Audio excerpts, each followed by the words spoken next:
No decorrer desta semana, o prefeito eleito de Passo Fundo vem anunciando nomes que vão compor a sua gestão, que começa no dia 1º de janeiro do ano que vem. Alguns nomes, alguns secretários do atual prefeito Luciano irão permanecer e novos nomes também vão passar a integrar esta gestão. Um dos nomes que permanece à frente do município é o do procurador-geral do município, atual procurador Adolfo de Freitas, que permanece como procurador na próxima gestão. Bom dia, doutor Adolfo, bem-vindo ao Café Expresso.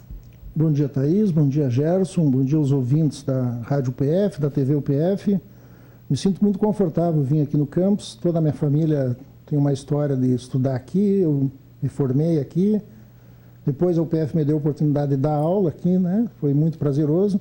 Então, estou muito à vontade, obrigado pelo convite. Que bacana. Bom, para aquele cidadão de Passo Fundo que não tem a clareza do papel da Procuradoria, quais as principais atribuições que fazem parte da sua pasta? Bom, Thaís, na Procuradoria, vamos falar assim de uma forma mais clara, estão os advogados da Prefeitura, né? Nós temos diversas atribuições, né? Eu sou o procurador-geral do município, mas trabalho com mais de 15 colegas. Então, nós temos, como eu te disse, várias atribuições, a começar pela organização interna. A Prefeitura tem quase 3.000 servidores ligados diretamente, além dos terceirizados. Bom, isso exige uma organização jurídica muito grande. Nós temos também toda a relação do cidadão passundense com a Prefeitura, ela é feita de forma formal, principalmente, né? Através de requerimentos, recursos administrativos, e tudo isso exige uma interpretação legal, despachos, então também essa é uma atividade. Nós somos representantes judiciais do município, então naquelas ações que o município é autor ou que o município seja réu, a Procuradoria que faz a representação judicial. Nós promovemos as execuções judiciais também, né? E muito assessoria ao prefeito, ao vice-prefeito, aos secretários, né? Nós temos essa atribuição, né? No caso, o procurador-geral tem uma relação direta com o gabinete, né? Porque não todas as decisões, elas estão intimamente ligadas à legalidade, né? A possibilidade que o prefeito tem de decidir sem seguir a legalidade, ela é quase mínima, né? Então, essa é uma atividade muito intensa. Aí entra a importância do profissional da área do direito, porque o procurador, seja o procurador-geral ou alguém da equipe da Procuradoria, é aquele profissional que tem que dizer para o prefeito ou para o secretário: isso não dá para fazer, não é possível de ser feito por uma questão legal. Essa é quase uma imagem, né, que o advogado, às vezes, ele está lá para dizer que não dá para fazer. Mas a nossa principal atividade é achar uma forma de que possa ser feito. Dentro do que estabelece a lei. Dentro da legalidade. Afinal, a Prefeitura ela é uma propulsora, né, do desenvolvimento. Então, nós temos que buscar possibilidades que as pessoas possam desenvolver as suas atividades, possam instalar os seus serviços, enfim. Nós buscamos sempre não uma brecha na lei, mas uma interpretação na lei para que se possa dar o desenvolvimento que a cidade merece. Agora, doutor Adolfo, aproveitando a sua vinda aqui nesta manhã, a gente quer entender como tem sido trabalhar em um ano de pandemia, em um ano que a gente percebe que é quase que um decreto por dia. Como é que tem sido o trabalho de vocês? Olha, Thaís, esse trabalho ele pode ser subdividido, né? Acho que o primeiro aspecto é a intensidade dele nos primeiros meses de pandemia, né? E não é em Passo Fundo, é no mundo todo. Eu tenho 27 anos de formado, já atuei em diversas áreas, já estou finalizando o 8º ano de prefeitura, passamos por diversas situações, mas essa história talvez ali na frente vai contar tudo o que aconteceu, principalmente no poder público, né? É o ano mais difícil? É o ano mais difícil, certamente é o ano mais tenso, talvez, né? Nós já tivemos nesses 8 anos mais difíceis no aspecto financeiro. O Brasil viveu a sua pior crise nos últimos 100 anos e nós conseguimos, pelo esforço do prefeito Luciano e de toda a equipe, conseguir manter salários em dia, fornecedores em dia. Mas para nós que trabalhamos ali no setor próximo ao gabinete e da Procuradoria, foi muito intenso e foi muito tenso, né? nós tivemos literalmente noites em claro, né? Porque não se sabe o que ia acontecer amanhã. Qual seria a decisão, ou no caso a falta de decisões do governo federal, qual seria o posicionamento do governo estadual e quais seriam as decisões, às vezes drásticas e duras, como foram tomadas lá no início, né? Que afetaram milhares de pessoas, né?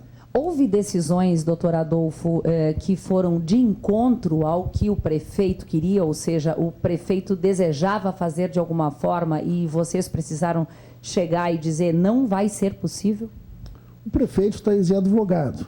Isso para nós foi um encargo, né? Porque discutir com um advogado sempre é discutir com alguém que tem mais argumento ainda. Não é que o prefeito fez coisas que ele não queria ou não fez coisas que ele queria. É que o movimento, o momento, ele exigia decisões muito bem pensadas e, por outro lado, decisões que deveriam vigorar no dia seguinte. Por isso que eu te disse que foram muitas reuniões noturnas, muitas reuniões na madrugada e muitas vezes a sugestão ao prefeito foi de ordem legal. Olha, prefeito, o decreto estadual exige que nós façamos isso, ou o decreto estadual não nos permite fazer determinado decreto, determinada legislação.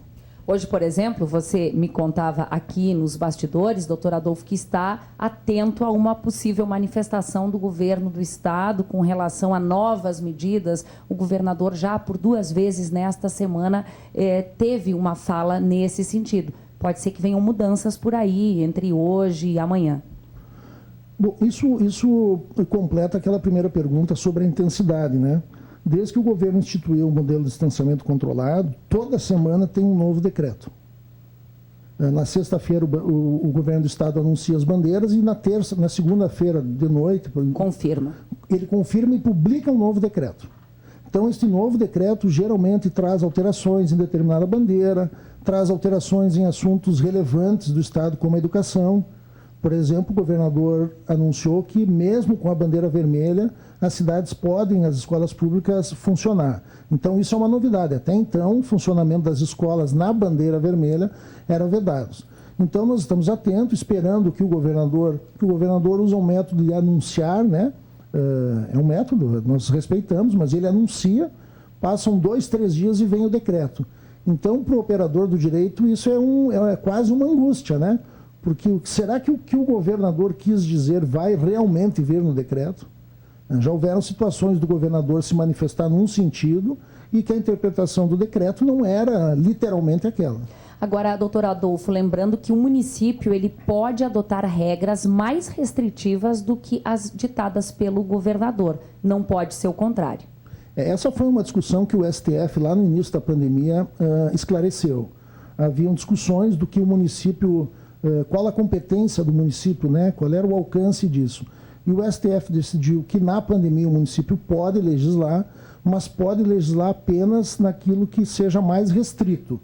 Ou seja, não se permite ao município, por exemplo, que o governador do estado, hoje, né, o governo do estado ele publica um decreto, e nós estamos vinculados ao modelo de distanciamento controlado, que ele publica um decreto classificando a região de bandeira vermelha, e nós aqui adotemos decretos da bandeira amarela, por exemplo. Então, nós estamos vinculados a isso. Mas nós podemos, por exemplo, na condição de bandeira laranja, entendendo que a situação epidemiológica é grave, restringirmos mais para que não se dê vazão a essa pandemia. Agora, doutor Adolfo, não pode restringir muito mais, como tentou o prefeito de Erechim há poucos dias, e a gente vinha acompanhando esse movimento aqui no Café Expresso, que é impedir o direito de ir e vir do cidadão. Olha, Thaís, logo que eu vi a notícia, eu vi que era ilegal, mas eu entendo o posicionamento do prefeito de Erechim. E a intenção de conter o vírus. A responsabilidade do gestor, Thaís, eu preciso fazer esse elogio público ao prefeito Luciano aqui, que em março nós somos dos primeiros municípios no estado do Rio Grande do Sul a tomar medidas drásticas, né? E então, por conta disso, por ter vivido o furacão desse assunto lá no início, quando era desconhecido, e ainda é para muitos, né? Para nós mesmos ainda é desconhecido. Eu entendo o prefeito de Erechim. A intenção dele não foi dificultar a vida das pessoas, não foi perseguir nenhuma atividade econômica. Ele pensou na população. É muito duro, né, para nós conviver com doença, com óbitos, é muito difícil. Doutor Adolfo, para a gente encerrar aqui, eu queria lhe pedir para falar rapidinho como é que está sendo esse processo de transição, se já houve reuniões com os novos secretários, também com os que irão permanecer, e a sua expectativa com relação ao próximo governo, o governo do prefeito eleito Pedro. Eu posso falar de 3 tipos de transição, Thaís, se tu me permite. Em 2012, eu fiz parte da equipe de transição que sucedeu o governo do prefeito Dipp. Foi uma transição literal, né? Nós fomos até a prefeitura com uma equipe, fomos buscando informações para no dia 1º de janeiro de 2013 estar de posse de algumas informações. De 2013, 14, de 16 para 17 nós não fizemos transição porque era o mesmo prefeito, houve uma mínima alteração de secretários à época. Agora, como o prefeito Luciano disse numa reunião, nós estamos fazendo a transição de nós para nós mesmos, né? Então, claro, é um outro prefeito, é o mesmo vice-prefeito, mas é um outro prefeito, é um outro governo. Já foram anunciados alguns novos secretários, alguns novos, literalmente, que não acompanharam o prefeito Luciano nessa jornada. Ela está sendo tranquila, né? A afinidade entre o prefeito atual e o prefeito eleito, nesse momento nós temos 2 prefeitos, né? Um que não tomou posse e um que está no cargo, ela está sendo tranquila, né? Nós esperamos, temos convicção, agora a minha expectativa é de que seja um novo governo, né? O prefeito Pedro falou aqui mesmo na Rádio PF sobre isso, vai ser o governo dele, do João Pedro, que é legítimo, foi ele que foi eleito. O que nós buscamos nessa campanha foi apresentar para a população um projeto, né? Nós queremos continuar este projeto, mas com a cara do Pedro e do João Pedro. Muito obrigada pelas informações, bom trabalho, boa transição a todos vocês aí. Obrigada. Muito obrigado.